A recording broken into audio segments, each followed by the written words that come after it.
Labadiena, mėly Raseinių naujienų stebėtojai. Na ir šiandien, kaip anonsavome, kalbėsime apie tai, kas aktualu tikrai kiekvienam mūsų rajono gyventojai - vandens tiekimą, nuotekų tvarkymą, paslaugų kokybę, investicijas ir ateities planus. Taigi laidoje šiandien dalyvauja be abejo mūsų rajono meras Arvydas Nekrošius. Labadiena. Sveiki, gyvi. Ir uždaros akcinės bendrovės Raseinių vandenys direktorius Vidmantas Paulius. Sveiki. Labadiena. Faktas yra tas, kad Raseinių vandenų direktorius, jeigu gerai apskaičiavau, šios pareigas dirba dar tik 6,5 mėnesio, taip, gerai suskaičiavau? Panašiai. Panašiai, apie pusmetį. Taip. Tad, na, galima sakyti, kad lyg ir turėtų pakakti to laiko apsiprasti ir susidaryti nuomonę apie įstaigą, apie įmonę. Ir koks buvo didžiausias iššūkis jums per tuos 6 mėnesius? Nu, per 6 mėnesiai toks yra trumpas laikas, sakykime. Dar kol kas tai, pirmiausia, tai mes įsigilinti reikia įmonės veiklą, esamą komandą, taip pat ir tą infrastruktūros būklę, kokia dabar yra. Realiu, kai sakau, laiku šiuo momentu. Svarbu dabar nepadaryti tokias staigias išvadas, gal sakau, buvo tie 6 mėnesiai, o suprasti, kur mes esame šiandien, tai kokias mūsų tos yra problemas svarbiausias ir ką galim pakeisti, jau pagalvoję, paplanavę į priekį. Tai va, būtų čia toks pirmiausia susidurti su tokiais. Aš dar papildyčiau, kad vis tiek tai nėra, kad vienas direktorius dirba. Tai jo, tai yra ta komanda visa. Jo, ir iš savivaldybės yra tam tikri matymai, pagalba ir derinimasis. Tai turbūt tas įėjimas yra pačioj pradžioje galbūt šiek tiek sudėtinga, bet paskui įsivažiuojama ir paskui tampa tokia rutininė kasdienybė, manau. Kandidatų į šitą poziciją Raseinių vandenų direktoriaus buvo ne vienas ir ne du.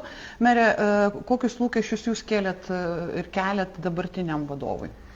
Mano pagrindinis lūkestis, kad būtų geriau negu buvo, jeigu taip paprastai kalbant žmonėms suprantamai. Tai kadangi apskritai, jeigu taip kalbant, visose mūsų įmonėse, įstaigose yra nemažai iššūkių, nemažai ką reikia tobulinti, gerinti, tai pradedant visais labais, pasidarėm auditus, pasižiūrėjom, kokios yra silpnosios pusės, ką mes galime geriau padaryti.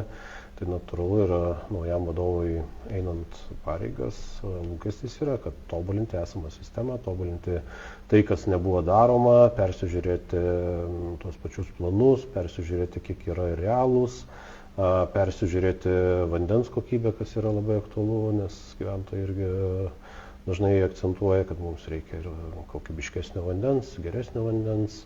Irgi galvojam, kaip galbūt skaitmenizuoti tam tikras paslaugas, kad, pavyzdžiui, gyventojai galėtų pranešimus tam tikrus arba patys gauti pranešimus dėl, pavyzdžiui, avarijų, dėl kitų dalykų, bet tam reikia natūralu šiek tiek laiko, nes tai reikia ir suplanuoti, sudėlioti, galų gale suprogramuoti tam tikras sistemas, tai tokį lūkestį turim, tai panašu, kad po truputį judam į priekį. Direktoriau, jeigu reikėtų įvardinti vieną konkrečią problemą, kalbant apie Raseinių vandenis kaip įmonę, kokia ji būtų? Tai būtų senstantis mūsų infrastruktūra, ta visi tinklai, sakykime, po žemę. Jų apčiopti, pamatyti neįmanoma, susidurėm su tą kasdieninę problemėlę, tos avarijas. Tai pirmiausia, jas ir pradedam analizuoti, kurie tie taškai tokie būtų labai jau pastoviai trūkinėjami.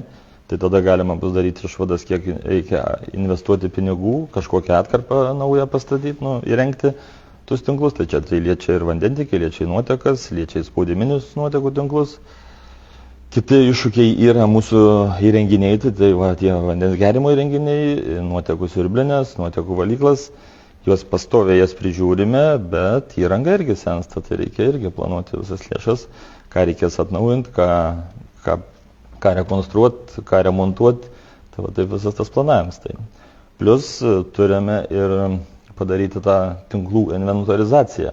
Tai čia irgi didelis tas darbas bus ateityje, sakykime, kad susižiūrėti visus kaimus tiksliau, visas trasas tiksliau, šulinius ir po biškį galima būtų kažkaip tada inventorizaciją savo visą tą daryti, kur dar nėra nepadaryta tokia. Papildysiu šiek tiek, nes jeigu tokia įvardint iš mūsų pozicijos, pačios valdybės iššūkis, tai yra mažinti kaštus pačios įmonės. Tai irgi reikia strateguotas jo, kur daugiausia energijos yra sunaudojama, nes kaip taisyklė, kadangi siurbliai, pompos, dar kažkokie dalykai, tai yra pagrindinė elektra.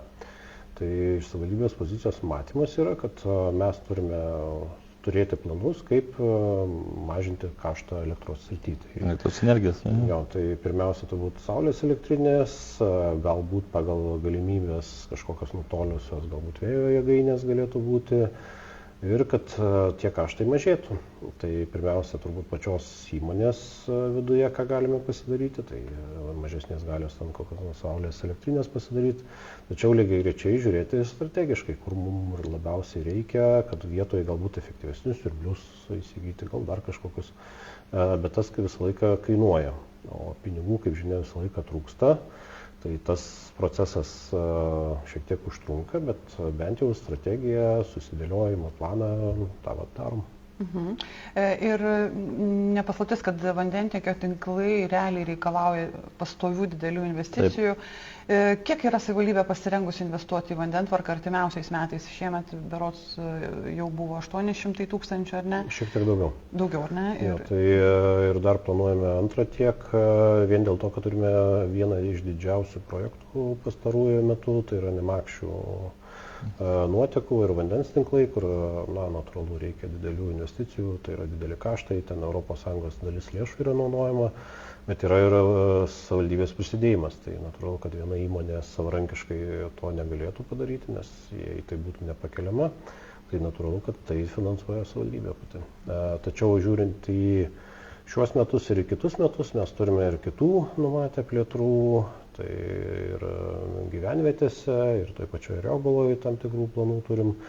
Tai irgi gal šiandien ir galėsim užsiminti, kai kalbėsime apie kokias nors investicijas į darbus. Jo, apie darbus arba dar kažką. Kalbant apie teismus, sakykime, eilę metų Raseinių vandenys buvo linksniuojami ir respublikinėje žiniasklaidoje.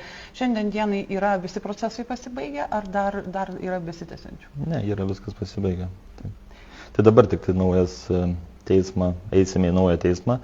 Tai vat, kai meras minėjo su to dideliu mūsų projektu nuotekų tinklų ta plėtra ir nuotekų valyklos statyba Nemakščių miestelėje, turime tokią iš centrinės viešųjų pirkimų agentūros, kad yra pažeidimas įvykdytas pirkimų pačioje pradžioje renkantis rangovą.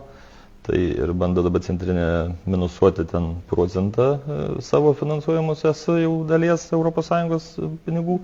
Tai bandysim įrodyti, kad tai galėjo būti ne taip, kad čia būtų taip minusuojama, o kad gali išeis parodyti, kad nereikės, nieko nebūtų minuso to. Nes tai vėl tada paliestų vėl savivaldybę, vėl paliečia kaštus įmonės visus sąnaudų pinigus. Tai patikslinsiu, dar pats pirkimas ir pats užmanimas, tai dar prie būsio vadovo įvykęs ir prie būsios valdžios apskritai. Tai mes dabar turim pasiekmių labai nemažai iš tų visų teisminių procesų, kai turime dabar visą tai tvarkyti. Tai iššūkis gana nemažas, tai mes kaip savivaldybė manome, kad reikia ginti viešą interesą ir žmonių, paprastai tariant, lėšas. Tai nesvarbu, kad tai yra savivaldybės. Tai irgi planuojam paduoti į teismą ir tikimės iškovoti. Yra paduota, tik tada nėra tikslaus datos, kada tas teismas vyks. Viskas yra paduota, centrinė irgi savo atsakymą yra davus jau. Dabar laukiam tik tai datos, kada prasidės svarstymai. Kalbant apie Nemakščių projektą, preliminari data, kada jau ten bus galima pasakyti, viskas pabaigiam? Nuo rangovo, aišku, priklauso pagal projektą, tai jie turėtų pakankamai neužilgo baigti, bet jie anksčiau gerokai baiginėjo savo darbus, ten užlaikymų kažkokiu lygtais. Ne, tinklai yra viskas įrengta, tai sakykime, tinklai jau ten 98% nuotekų tinklų naujų pastatytų ir naujai vandentiekiai visi irgi įrengti Nemakščių miestelėje.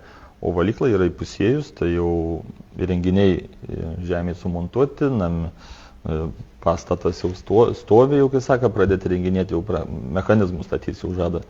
Tai čia šiom jau dienom viskas vyksta, tai jau kaip ir nevėluoja pagal grafiką. Tai data kokia būtų?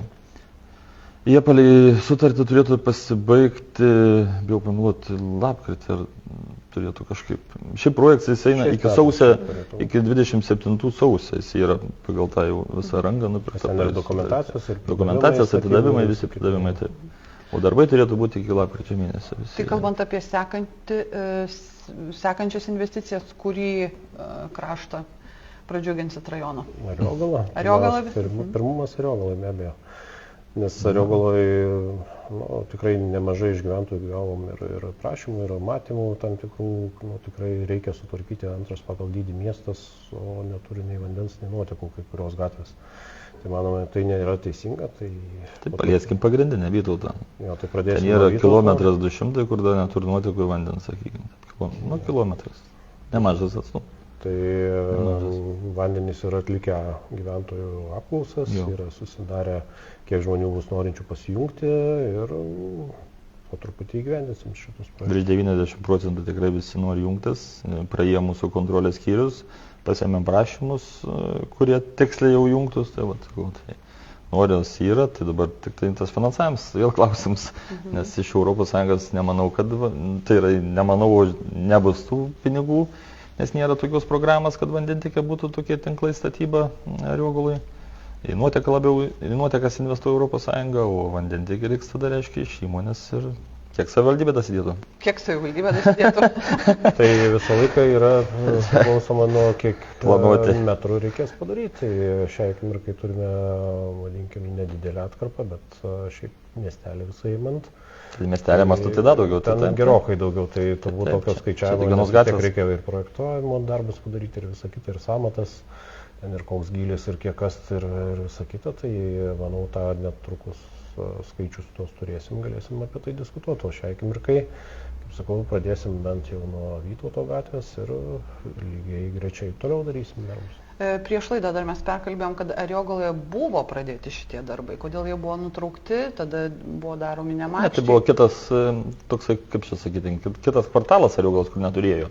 Tai ten yra, nežinau, tų gatvelių dabar bijau pasakyti, kiek tai prijungta yra padarytų tų tinklų, tai ten daugiau mūsų negu kokias 3-4 gal tos gatvelės, ten gyventojų geranoriškai prisijungia, da viens kitas irgi dabar šiai prisijungas nenorėjo jungtis, tai ir turim tų prašymų da. Vieną kitą gal, kurį dar reikia padaryti, tai ten viskas gerai, ten padaryta.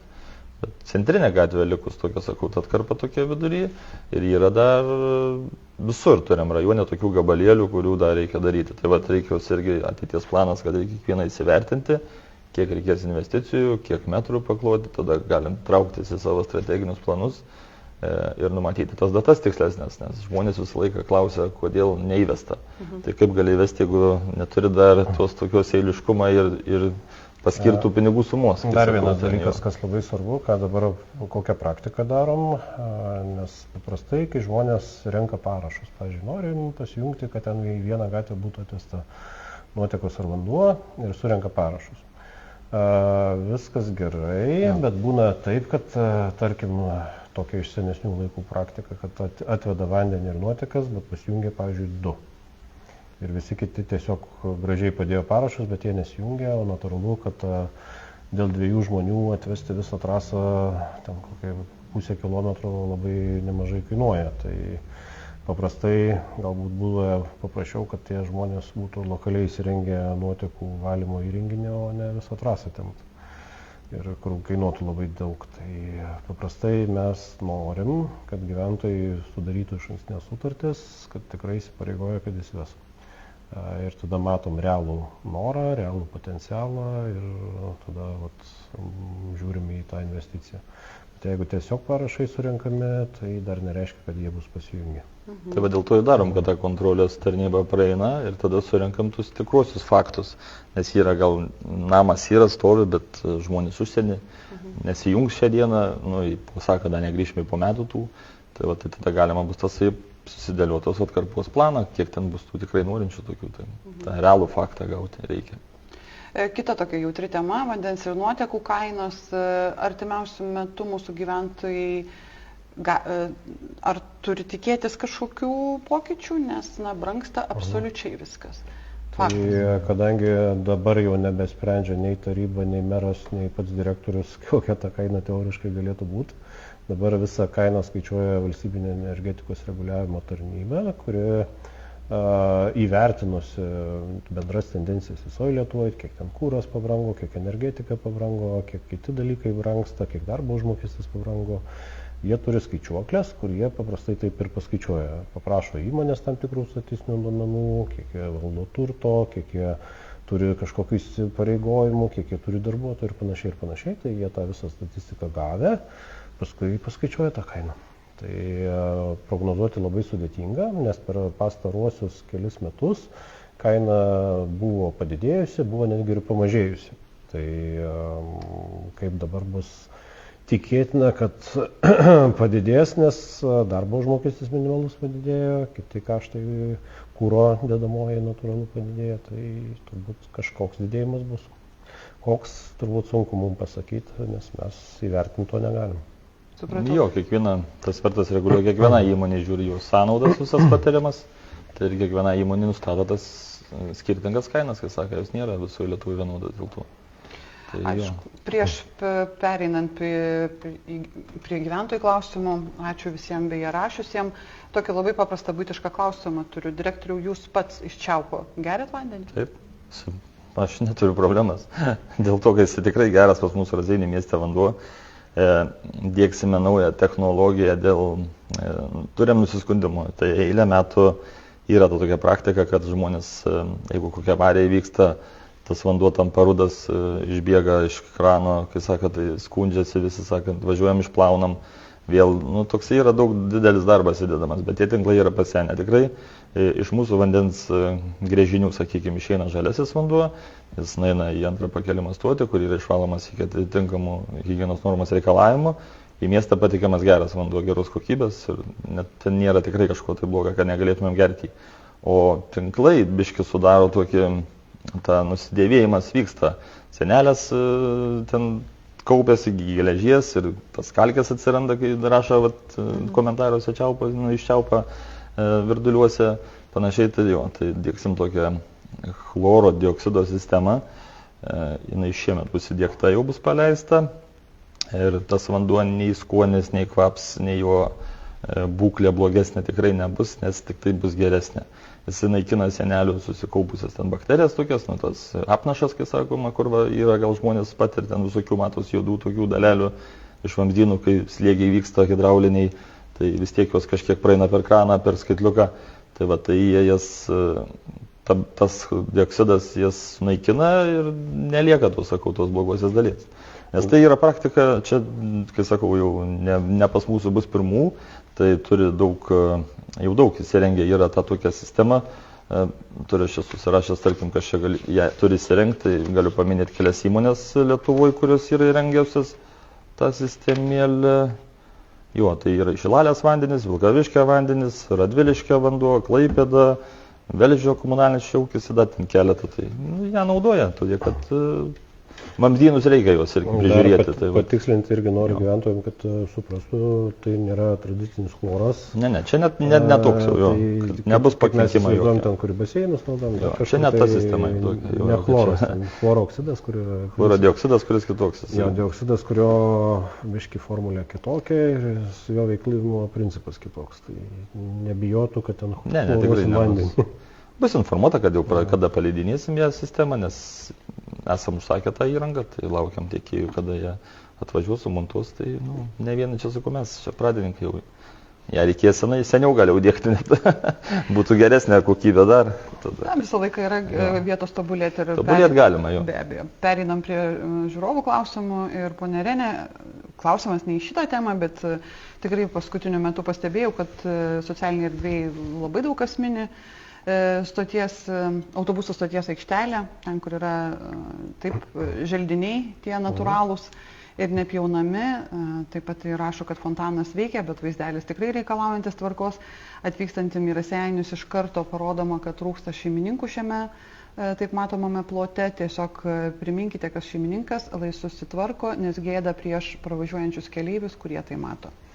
Taip, tai tą problemą esame sprendę ir netgi teisminiu būdu sprendėm. Ne vien tik tai, kad nuobaudą kokią nors išrašė, kad tenais neprižiūri savo sklypo.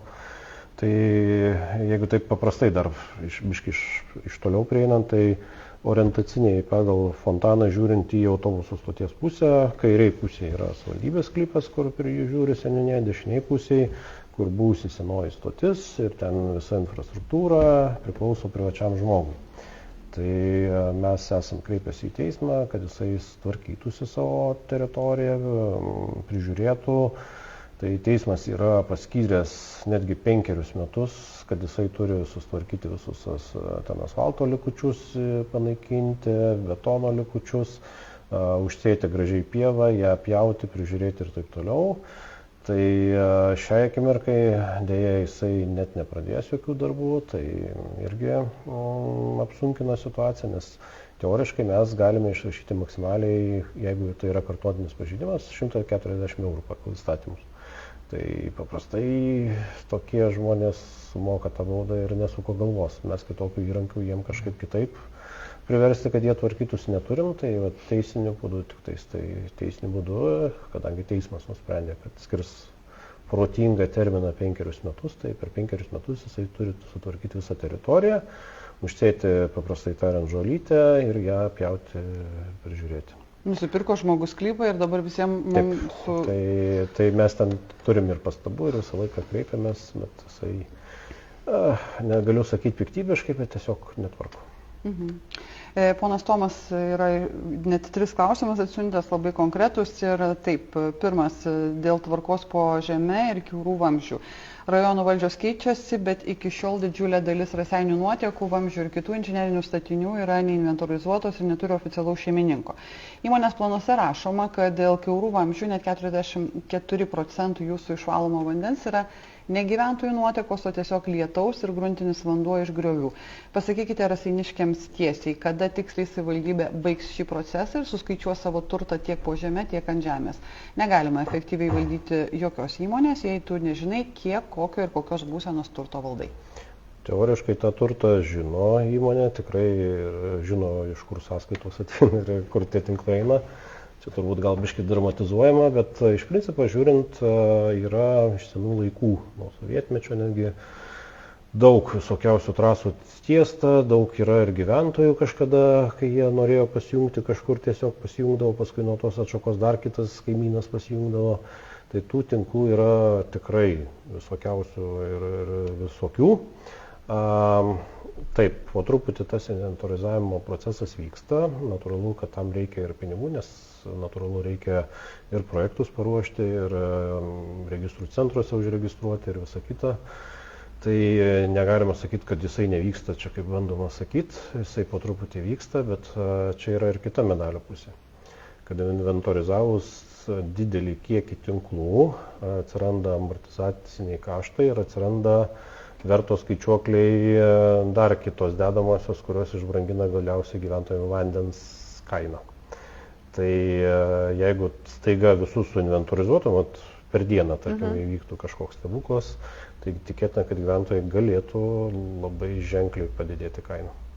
Tai mes šitą, kas įstatymas mūsų įpareigoja, tikrai žiūrim, darom, tikrai inventorizuojam, naujus tinklus irgi įvedam į sistemas, senuosius irgi po truputį tvarkom, tai nėra taip, kad dramatiškai čia, kaip bandoma sakyti, yra.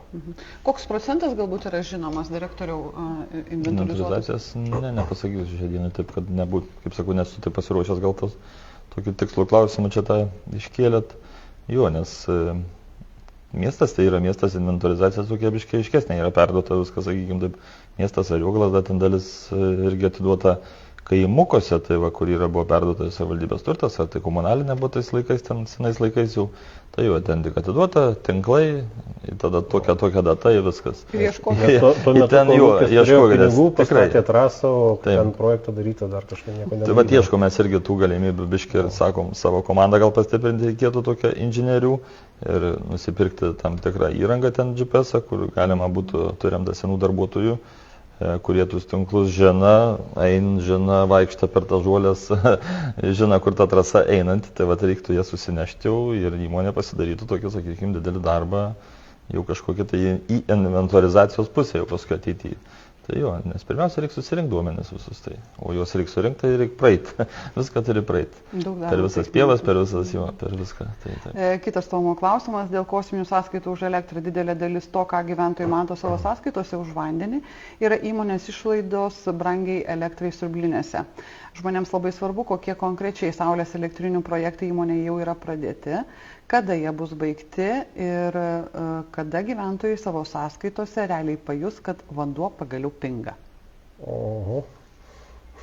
Nu, čia tas pigums kaip buvo jau meras, tai jis reiškia, kad taip greitai tas pigumas gal nenukris, taip sakykim, tai per pusę metų, per pusę metų čia laikotarpį, ką dabar dirbam, tai jau iškart, aš atėjau su tą poziciją, kad tą elektrą energiją reikia ją kažkaip susimažinti kaštus, nes labai didelis tas mūsų elektros suvartojimas yra, tai pradėjom turime didelės teritorijos, kurios apšienaujam, tai vandenvietės tas vadinamasis, tai pradėjom paupį, esam įrengę 12 kW, 10 atiduodami ESO kW tą elektros energiją.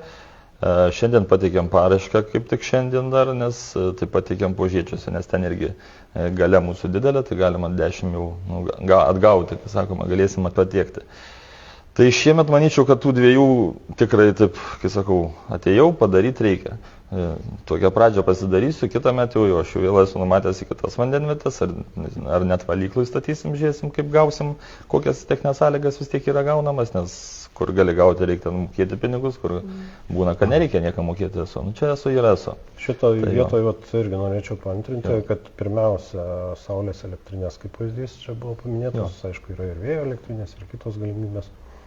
Tai saulės elektrinės yra statomas arba ant stogo, arba ant žemės. Tai ant stogo mes turime labai nedaug to stogo paviršiaus, plus yra tam tikri galios pajungimai iš Igničio arba ESO išduodami, žiūrint, kurie tenais kokio galios dydžio ir taip toliau. Tai paprastai ESO derina mažesnės galios, tai yra taškuose, kur, pavyzdžiui, galima pasijungti, kur negalima. Ten yra svarbu dar pasižiūrėti, kur yra vandenų valdoma teritorija, kur yra valstybinė žemė, nes bet kur tu tos elektrinės negali pastatyti. Jinai turi būti ir aptverta, ir saugi, ir pajungimo sąlygos turi būti gaunamos. Nes taip nėra paprasta, kaip, pavyzdžiui, gyventojai įsivaizduoja, kad ant stogo pasistatė 10 kW saulės elektrinę. Mūsų atveju tikrai. Viskai sudėtingiau pas juos, tai, nes jie turi ir aptverti, ir kitus dalykus. Į kamerą įsirengėm, padarėm elektrinę, įsidėjom kamerą sistemą, kad vis tiek gal kažkas būtų suinteresuotas kažką blogą padaryti, tai ne visais esam garantuoti. Bet tą vieną iš strateginių tikslų turim, kur, kaip minėjau, pačioj pradžioj, kaštus reikia mažinti, nes tai ne vien tik tais saulės elektrinė arba elektra labai primityviai galvojant sudaro kaštus, tai sudaro kaštai. Domimės į vėjo jėgainėm, nusinuomoti ten, taigi galima. Yra efektyvesni patys varikliai, patys pompos, nes vis tiek gyvenimas keičiasi, natūralu keičiasi ir technologijos, ir galimybės. Tai, pavyzdžiui, kas buvo pirkta kokia prieš 10 metų, koks nors variklis ten įrenginys su siurbliu ar dar kažko, tai dabar su dabartiniam technologijom galima efektyvesnį. Net laiką merė 10. Pas mūsų net laiką. Technologijos. Tai šitas technologijos taip nelaika. Taip, kitas klausimas dėl viešųjų pirkimų ir kitų įstatymų pažeidimų. Raseinių vandenų vardą nuolat tepa įvairūs skandalai, teismų nuosprendžiai už fiktyvius pirkimus, taip pat naujausi nustatyti faktai dėl vadovo galimai neteisėtai savo iš buvusio teisingai išmokamus pinigus, kitus galimus viešųjų pirkimų įstatymų pažeidimus. Akivaizdu, kad vienas direktoriaus kabinete tokių schemų nesukurtų, jam turėjo padėti kiti administracijos darbuotojai. Ar tapęs įmonės vadovu šios situacijos aiškinotės, kokie buvo priimami sprendimai? Kokius konkrečiai saugiklius įdiegėte, kad tokios situacijos nepasikartotų?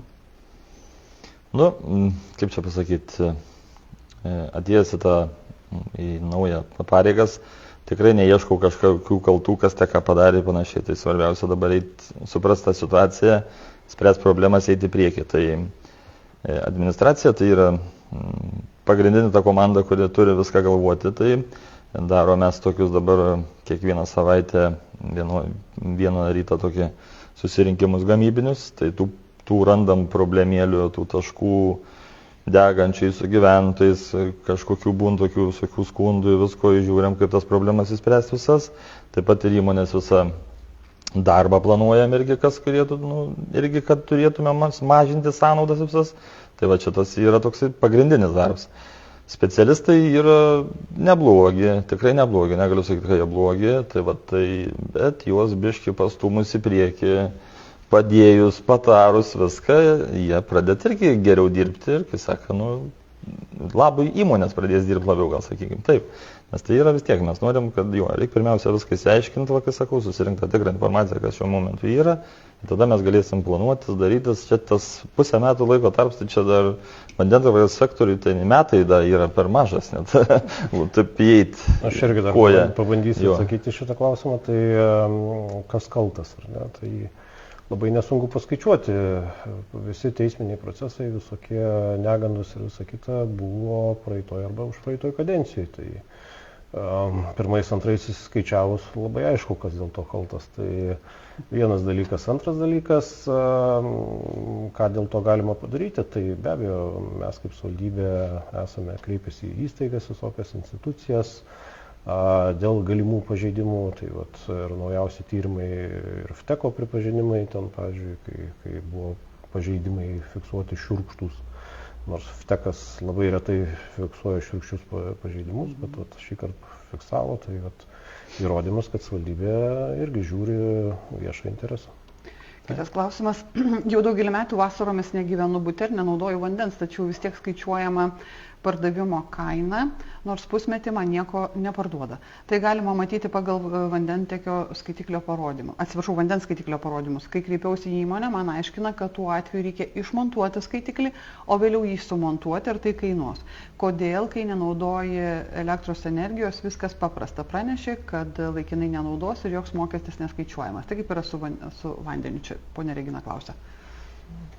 Tai toks trumpesnis atsakymas, kol sutartis yra pasirašytas su Raseinių vandenim ir jinai yra galiuojanti ir įvadas nėra skaitos atjungtas, o žmogus išvažiavęs, įvadas veikia, vanduo iki skaitliuko ateina, tai teisės aktų nustatyta tvarka vis tiek yra taikoma pardavimo kaina, jos negalima taikyti. Nėra tokios eilutės, ką netaikyti, tai dėl to. Paprastai tariant, įstatymai nenumato išimčių, kad tai būtų galimybė. Pavyzdžiui, elektros, čia kaip geras pavyzdys buvo, elektros tiekimas yra biski kitaip, jie turi įstatymus, kur jiem taip suteikia galimybę, jos netgi įpareigoja tai daryti, vandenyse tokios galimybės nėra. Kita vertus, tas 75 centų berods mokestis, kuris taikomas, tai nežinau, tam tikra prasme, tai yra už galimybę, kad tu bet kada grįžęs įsijungsi ir bus vanduo, į mėnesį 95 centus mokėti gal nėra. Kai moters atveju te pusę metų, tai 6 eurai, sakykim taip, o mūsų atvažiuoti išmontuoti skaitliuką, kai jei netaikyt pardavimo kainas, tai paimsim, tai įmonės yra tarifai, įkainiai, sakykim, tai kilometrai, darbas atliekam ten 10-15 minučių išmontuotą skaitliuką, susimokės, ten tikrai po 15 eurų, logiškai mąstant, plus kažkada, kai grįž vėl pajungti reikės mokėti.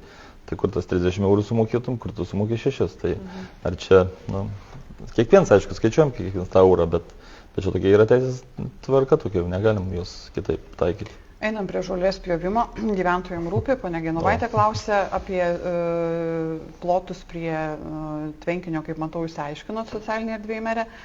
Kiti dabar klausimai, kodėl žolės pjovėjų mašina važiuoja pro Pieninės 7A namo galą, gadindami mūsų pačių pasidarytą takutį, tuo pačiu gadina ir šaligatvį ir jo bordiūrą. Juk šalia yra didelė mašinų stovėjimo aikštelė ir yra kelias įvažiuojamas iš Vaižganto gatvės. Tai čia turbūt pasikalbėsim su žolės pjovėjais, kaip jie tenais vykdo savo darbus ir paprašysim, kad taip nebedarytų. Kitas klausimas. Ponia Irena klausia, ar nėra galimybės miesto parkuose ar kur kitur įrengti tualeto, nes tikrai yra problema atsiradus reikalui, tik Maksimos Vilniaus gatvėje galima pasinaudoti, šiaip didžiulė problema. Tualetų yra tiek mobilių, tiek ir stacionarių, tik tai galbūt jie nėra iki galo tinkamai sužymėti, kad būtų gyventojams pakankamai aiškiai ir matoma ir kiek ten iki jo atstumas ir visa kita, nes kaip pavyzdys turbūt parke ir aplink parką turim vieną tualetą kaip minimum prie krepšinio aikštelės mobilųjį, paskui turime irgi centriniai dalyčiau prie muzikos mokyklos, kaip pavyzdys, stacionaro tualetą ir tikrai nemažai vietų turim, bet galbūt reikėtų jo akcentuoti arba kažkaip ryškiau pažymėti arba kažkokios raudyklės gal padaryti, kad žmonėms būtų aiškiau, į kurią pusę bent jau eiti. Tai Tai taip, priimsim tą mintį. Pane Danguolė klausė, ar nebūtų galima su kelius prižiūrinčios įmonės atsakingais asmenimis Virgainių kaime įrengti vadinamus gulinčius policininkus, nes greičiai viršijami, nes kitose rajonuose jų tikrai daug. Čia gal galėtų gyventojai parašyti saugaus eismo komisijai mūsų, kur sprendžia paprastai visus eismo saugumo klausimus. Ir įvertinę situaciją, ar ten kreipiasi ar į Via Lietuvą, arba patys, jeigu tai yra mūsų kelias, paprastai įrengia tokius saugumo priemonės, vadinkim. Tai reikėtų tiesiog kreiptis į mūsų saugaus eismo komisiją. Bet ar nereikia surinkti kažkiek parašų? Užtenka ir vieno žmogaus, kad inicijuoti procesą, o paskui pasižiūrėsim ten, kokia reali problema. Tai įvertins. Taip, ponia Evelina klausė, kaip dėl Bagdoniškės gatvės tvarkymo jau N metų skęsta? Ten gal paviršinio lietaus Jo, tai sankryžoj čia dabar. Tai čia prieš mėnesį, čia ne mėnesį, čia gal kelias savaitės, kai čia buvo tas labai lietus, tai jo kreipėsi tie žmonės, kur gyventant jie tokio žemiausiai vietoj, tokie sankryžėlė, iš visų pusių, kaip ir pasakykime, toj sankryžėlė duobė tokia. Nežinau, kodėl taip asfaltuojant, ten naujas asfaltas, kiek matau, prieš daugiau metų ten įrengtas viską. Ten yra numatyta, te buvo, kad tas lietaus kažkur išbėgims, ne, bet jis ten gan tolokai iki to Vilgupio upelė, Vilgupio liktis, jeigu neklysiu, tai ten reikėtų kažkokią, aišku, tą sprendimą daryti, kaip ten į tą vandenį surinkti, nes jisai ten tikrai parėjo nemažas kiekis ten į tą. Čia reiktų gal ir su savivaldybės atstovais, kas už kelius, su melioracininku pasidėliuoti. Sprendinys arba įrenginėti šalimais, jeigu tai yra valstybinė žemės, yra kažkiek giluminė kokia nors vandens surinkimo, nežinau, įsigėrimo į gruntą, ten tokį įrenginį, arba jį transportuoti kažkur toliau, tai spaudiminę kažkokią trasą daryti, kur surenki vandenį ir iš karto nukreipi į Šimtmečio parką. Ne, Juokauju. Į Vilkupį ten reiktų kažkaip atvės protingai, reiktų tai į Vilkupį, ar tai reikia tikrai ten padaryti kažkokį lietaus nubėgimą traselę, tada reikia vertinti, tada reikia į vietą. Čia melioracininkai gal biškai atsakytų, irgi gal yra ten tie kokie melioraciniai grioviai, kur arčiau, ar ten drenažinis koks tinklas. Spėk, ten nelabai yra. Tam Bagdoniškės, tam kvartalė, jo. Taip, kitas klausimas, kada bus tvarkomi buvę prekybinės bazės sandėliai, nuo tinklinio pusė sutvarkyta, o kita pusė? Čia prie vienuolyno turėtų minty turbūt. Tai ten yra privati teritorija, privatus turtas, nuosavybė. Mes kažkada, kai buvo diskusija dėl vienuolyno perėjimo savivaldybės žiniom, tai diskutavom su tais savininkais, gal jie būtų linkę parduoti ir kartu būtų galima tvarkyti visą teritoriją, nes tai yra vientisas kompleksas. Tai yra ir vienuolyno, ir arklydžių, vadinkim, ir vežiminės, ten toksai ansamblis. Galiausiai buvo kažkada sodai dideli, tai manytumėm, kad tą teritoriją reikėtų sutvarkyti, bet kadangi įsigijo kiti savininkai dabar vienuolyną, jie planuoja investiciją ir tenais savo veiklas vykdyti, tai kiek žinau, jie taip pat yra susikontaktavę su tais kitais savininkais. Ir ką jie yra sutarę, aš nežinau, bet jie irgi galvoja apie vientisą visos teritorijos tvarkymą. Pono Ramūno pavasario pasvaičiojimus palieku visiems pasiskaityti, branginant mūsų laiką.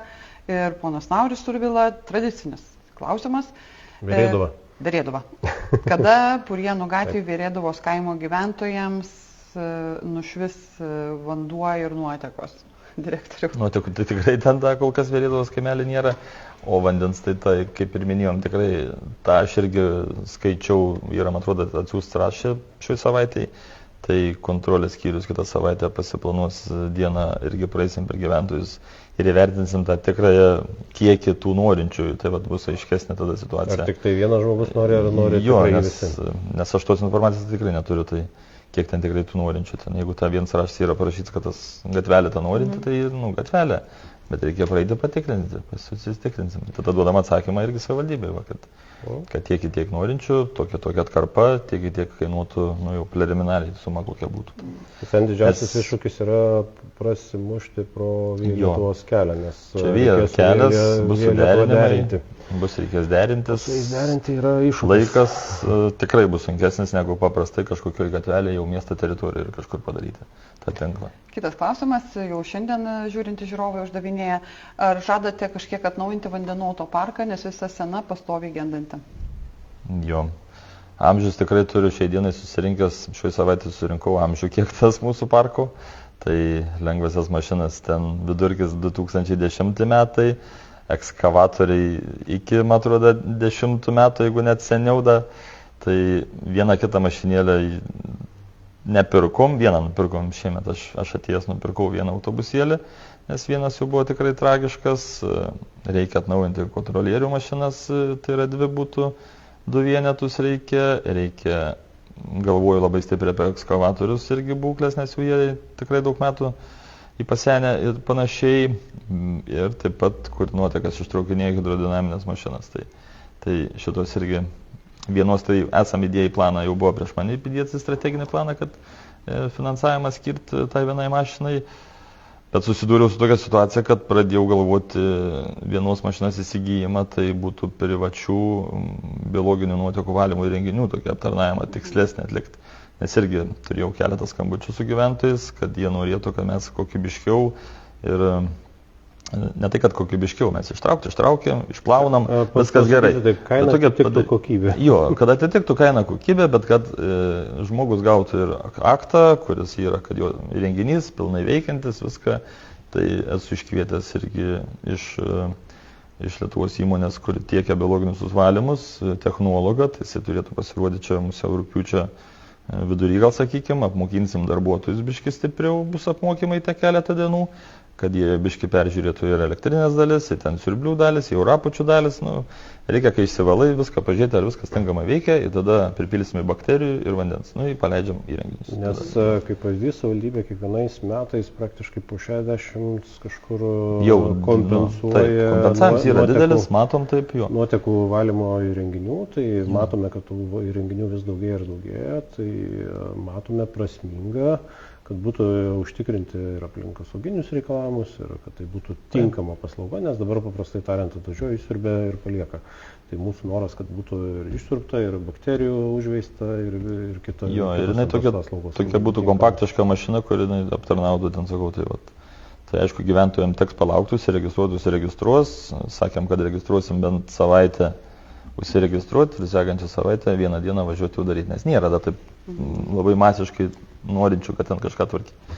Nes valymo įrenginiai jie veikia, gal palauk ten 1, 2, 3 dienas, o paskui atvažiuoji, sutvarkai juos tada.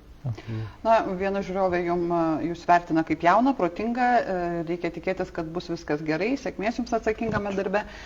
Toliau mūsų žiūrovai diskutuoja apie žolės pjovimą, tai vis dėlto valstybinė žemė, toksai yra pamastymas, pas mus tas trikampis yra valstybinė žemė, kurią nupjauna, mačiau, per 8 metus 2 sykius, jei privatus sklypas, užtenka nueiti seniūniai ir pranešti, nes už tai yra taikomos baudos.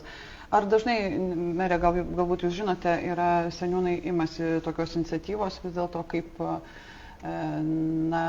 šeimininkus, kurie nenori pjauti savo žolės, baudžia? Mano žiniomis, kiek aš turiu informacijos, tai pagrindė imasi jau to kraštutinio, kai tiesiog pakalbėjimas neveikia, tai arba yra kažkokios problemos dėl to sklypo. Kaip, pavyzdžiui, nežinau, ten veisiasi kokie nors laukiniai gyvūnai, ten, nežinau, šliužai ir panašiai, ir, pavyzdžiui, kaimynai pasiskundžia, kad iš to sklypo ten keliauja kažkas. Tai tada seniūnai reaguoja, važiuoja, kalbasi su žmogum, bet jeigu žmogus ten nenori, neatsiliepia ar dar kažką, tai tada taikom brangesnį žemės mokesčio.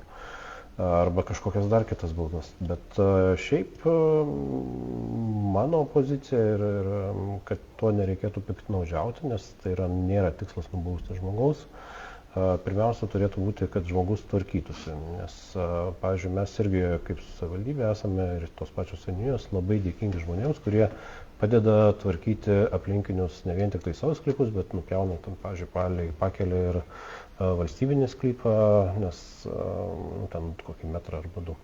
Nes kaip pavyzdys, jeigu viską turėtų tvarkyti vien savivaldybė, vien seniūnija, tai mes su dabartiniu biudžetu turėtume kokius 5 kartus didesnį biudžetą turėti. Tai vienas dalykas. Antras dalykas, ten yra, kur probleminės vietos tikrai seniūnai turi prižiūrėti, turi tvarkyti. Ypač tas vietas, kur yra didesnė žmonių koncentracija, kurio žaidžia vaikai, tai tenais be abejo turi, kad erkės kažkokios nesiveiktų, kiti parazitai. Tai turi būti privaloma tvarkoma. Tačiau yra ir kita medalio pusė. Dažnai kalbama apie bioįvairovę. Tai irgi nauja mada Europoje, kad reikia skatinti, kad būtų įvairesnių augalų, įvairesnių gyvūnų, įvairesnių dar kažko. Tai aš šiek tiek skeptiškai į šitą vietą žiūriu, nes aš sutinku, kad ten kokiai, pavyzdžiui, Vokietijoje nuvažiavus, Anglijoje, ten palei Beckinghamą vaikštant žolė va tokia ir niekas net nesivargina pjaut, bet aš manau, kad turi būti tvarkinga, bent jau miesto teritorijai, turi būti prižiūrėta ir pagal kiek teisės aktai numato bent jau kaip minimum tiek nupjauta, sutvarkyta. Tai, sakau, mes ir su seniūnais, kai kalbame, sakom, nereikia taikyti tiesiog kažkokių nuobaudų, tiesiog kalbantis, bendraujant, rasti bendrų sprendimų. Tai daugelis, sakau, gyventojų, ačiū jiems, kurie padeda ir prižiūri teritorijas. O sklypą prie stoties, užveisti žolėmis ir paleisti visą. Kaip sakiau, mes su tuo šeimininku ir teismus pavaikščiom, ne vien tik tai glaudomo dalinom, bet ir kreipėmės į teismą. Tai turbūt čia yra drastiškas ir galutinis toksai sprendimas, bet ką daryti, kaip kitaip priversti, nes vis tiek reprezentacinė vieta, centras miesto ir taip toliau jis turi būti tvarkinga. Kągi, ačiū, baigiam apie žolės ir vasarą, nors pradėjom apie vandenis, iš tikrųjų pusmetis naujam vadovui iš tiesų yra labai nedaug. Tikimės, kad tie Raseinių vandenys atsistos tvirtai ir tie sprendimai bus priimti gerai tiek dėl vandens kokybės gerinimo, tiek dėl plėtros. Taigi priminsiu, kad šiandien laidoje dalyvavo mūsų rajono meras Arvydas Nekrošius ir uždaros akcinės bendrovės Raseinių vandenys direktorius Vidmantas Paulius. Ačiū, kad skyrėt laiką, ačiū visiems. Ačiū, aš dar pasinaudodamas progą, jeigu galima trumpai. Noriu paprašyti visų pakomentuoti, ką norėtų pamatyti dar iš, įstaigų vadovų, įmonių, kur galėtume atsakyti klausimus. Tai tiesiog pagelbėkit mums, kas būtų jum įdomu. Taip, būsime dėkingi ir už idėjas, taigi ačiū visiems žiūrėjusiems ir linkime gražaus, šilto, ramaus vasaros savaitgalio. Neaudringo. Neaudringo. Viso gero. Viso.